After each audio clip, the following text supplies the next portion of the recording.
Doctor Afzal Hussain. आज हम बात करेंगे कोरोना वायरस के बारे में।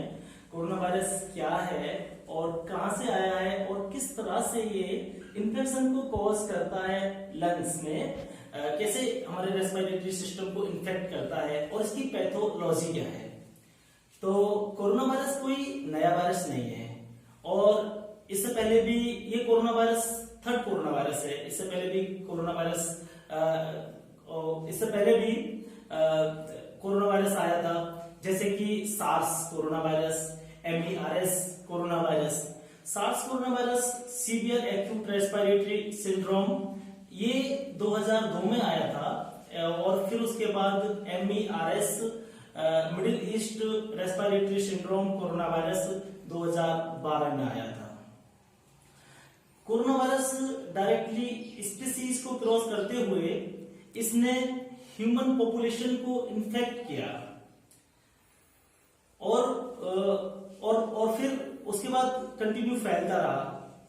तो ये जो कोरोना वायरस है इसके साइन, सिम्टम्स और पैथोलॉजी सेम है सार्स कोरोना वायरस के, लेकिन ये इसमें प्रूवेंसी ज्यादा है और ये human to human transmission easily कर सकता है और पावर ज्यादा है एक पर्सन से दूसरे पर्सन में ट्रांसमिटेड होने की। ऑब्वियसली हैंडशेक से एंड ड्रॉपलेट डिजीज है ये, पास रहने से, नजदीक जाकर के कम्युनिकेट करने से आसानी से फैल जाता है। तो ये कोरोना वायरस का जो आया कोरोना वायरस, इसको corona virus second, SARS corona virus second कहा गया क्योंकि ये ज्यादा मिलता जुलता है सार्स कोरोना वायरस फर्स्ट से। तो ये सार्स कोरोना वायरस सेकंड कहा गया इसको।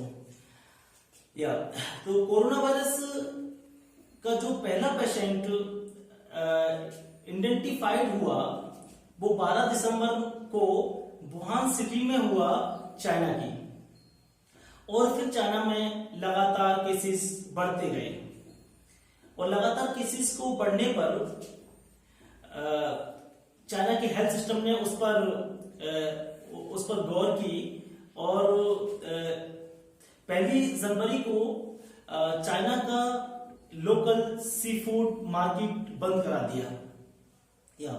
और फिर उसके बाद जब ये केसेस लगातार बढ़ रहे थे तो इसके बारे में 3 जनवरी को दूसरे देशों को भी मालूम हुआ और 7 जनवरी को ये वायरस पहचान में आया, नोवेल कोरोना वायरस। 11 जनवरी को इस वायरस को नाम दिया गया कोविड-19। 11 जनवरी को इस बीमारी को नाम दिया गया कोविड-19 caused by the SARS corona virus second. SARS कोविड-19 वायरस नहीं है, कोविड-19 एक डिजीज है जो कि फैल रही है सार्स कोरोना वायरस सेकेंड के द्वारा। सार्स कोरोना वायरस सेकेंड जो कोविड-19 को फैलाने वाला वायरस है, ये इसकी फैमिली सर्विको वायरस सब जीनस कोरोनावायरिडी है और ये 4 जेनेरा में डिवाइडेड होता है, जैसे alpha corona virus, beta corona virus, delta corona virus, gamma corona virus. तो ये बहुत नियर बाई बात करने से, खांसने से, छींकने से और कम्युनिकेट करने से, हैंडशेक करने से इजीली फैल जाता है। पैथोलॉजी ऑफ कोविड-19, ये कोरोना वायरस है, इसके पास मेम्ब्रेन प्रोटीन है, एसिस्ट्रेन RNA है और एस स्पाइक प्रोटीन है। मानो इस कोरोना वायरस ने इन्फेक्ट किया इस पर्सन को, तो ये कोरोना वायरस इसके नेसल चैम्बर में या ओरल कैविटी से होते हुए, ट्रेकिया से होते हुए ब्रोंकस में आएगा और अल्वियोलाई में आ जाएगा। फाइनली ये अल्वियोलाई में आ गया, लंग्स में आ गया। अल्वियोलाई एक अंगूर के गुच्छे जैसे स्ट्रक्चर होते हैं जो गैसियस एक्सचेंज करते हैं कार्बन डाई और ऑक्सीजन को। अल्वियोलाई लाइक दिस, ये अल्वियोलाई है। ये वायरस अल्वियोलाई में आया। अल्वियोलाई में एक सेल, खास सेल होते हैं अल्वियोलर सेल्स। अल्वियोलर सेल्स पर ये एक्ट करता है और ये अल्व्यूलर सेल ही गैसियस एक्सचेंज करते हैं अल्व्यूलाई के अंदर। अल्व्यूलर सेल, मानो ये अल्व्यूलर सेल है, अल्व्यूलर सेल पर एक ACE सेकेंड रिसेप्टर होता है, angiotensin converting enzyme second receptor. ये वायरस बाइंड हो जाता है ACE सेकेंड पर आकर के, और बाइंड होने के बाद अल्व्यूलर सेल पर बाइंड हुआ ACE सेकेंड से, तो हर और बाइंड होने के बाद अपने RNA को इसमें रिलीज कर देता है। ssRNA इस वायरस में आ गया, ssRNA इस अल्व्यूलर सेल में आ गया। हर सेल के पास अपनी एक प्रॉपर्टी होती है जिसमें उसका DNA मटेरियल होता है, जेनेटिक DNA होता है, DNA में जेनेटिक मटेरियल होता है, और एंडोप्लाज्मिक रेटिकुलम होते हैं जहां पर प्रोटीन का फॉर्मेशन होता है, और गोल्जी एपरेटस होता है, गोल्जी बॉडीज होती हैं। या ये इसके जो RNA है, RNA जाके जुड़ जाता है राइबोसोम्स के साथ, और राइबोसोम्स पर हावी हो जाता है, उसे हाईजेक कर लेता है, और हाईजेक करने के बाद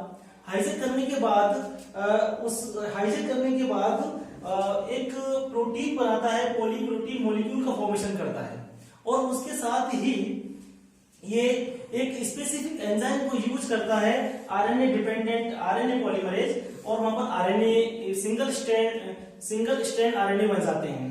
तो इस तरह से ये रिप्लिकेट करता है सेल के अंदर, और ये डिवाइड करता है, और जब ये डिवाइड करता है उसके जेनेटिक मटेरियल को डिस्टर्ब करता है, तो सेल के फंक्शन डिस्टर्ब हो जाते हैं और सेल्स में इंफ्लेमेशन होने लगता है। तो मानो अल्व्यूलर सेल में इंफ्लेमेशन हुआ या उसके फंक्शन डिस्टर्ब हुए, तो फिर अल्व्यूलर सेल रिलीज करता है एक इंफ्लेमेटरी प्रोडक्ट स्टिमुलेट करता है मैक्रोफेज को, मैक्रोफेज रिलीज करते हैं साइटोकाइनिन को। साइटोकाइनिन ये ब्लड वेसल है, साइटोकाइनिन ब्लड वेसल्स पर एक्ट करता है और ब्लड वेसल की परमिबिलिटी को बढ़ा देता है। परमिबिलिटी जब ब्लड वेसल्स की बढ़ जाती है लाइक दिस, तो यहां से रिलीज होता है फ्लूइड रिलीज होने लगता है, और फ्लूइड रिलीज होता है इंटरस्टिशियल स्पेस में और इंट्रासेलुलर। ये जो फ्लूइड रिलीज हुआ ये रिस्पॉन्सिबल होता है एडेमा के लिए, जिससे इन्फ्लेमेशन होता है, और यहाँ पर न्यूट्रोफिल्स WBC निकल के आ जाते हैं जो फाइट करते हैं वायरस के साथ। तो इनके फाइट करने की वजह से थैलेमस से हाइपोथैलेमस से टेम्परेचर को बढ़ा दिया जाता है, जिससे कि पेशेंट को फीवर आता है, और यहाँ पर जो इन्फ्लेमेशन होता है, इन्फ्लेमेशन होने से इसका वॉल्यूम कम हो जाता है, और इसका जो ये पाइप है इसमें नैरोइंग हो जाती है, जिससे कि ब्रीथिंग में डिफिकल्टीज क्रिएट होती है, सांस लेने में दिक्कत आती है, मरीज को बुखार आ जाता है, और यहाँ पर जो सिक्रेशन बढ़ते हैं इसकी वजह से, तो उन सिक्रेशन को जो सिक्रेशन बढ़ते हैं वो सिक्रेशन बाहर की तरफ निकलना शुरू होते हैं, यानी कि वो ऊपर की तरफ यहाँ से होते हुए निकल जाते हैं, रेस्पिरेटरी ट्रैक्ट से, ट्रेकिया से होते हुए बाहर की तरफ निकल जाते हैं, तो इस तरह से रनिंग नॉइज हो जाती है।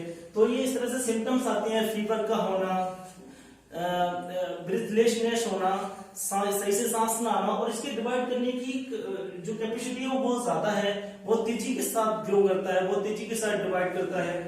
तो इस तरह से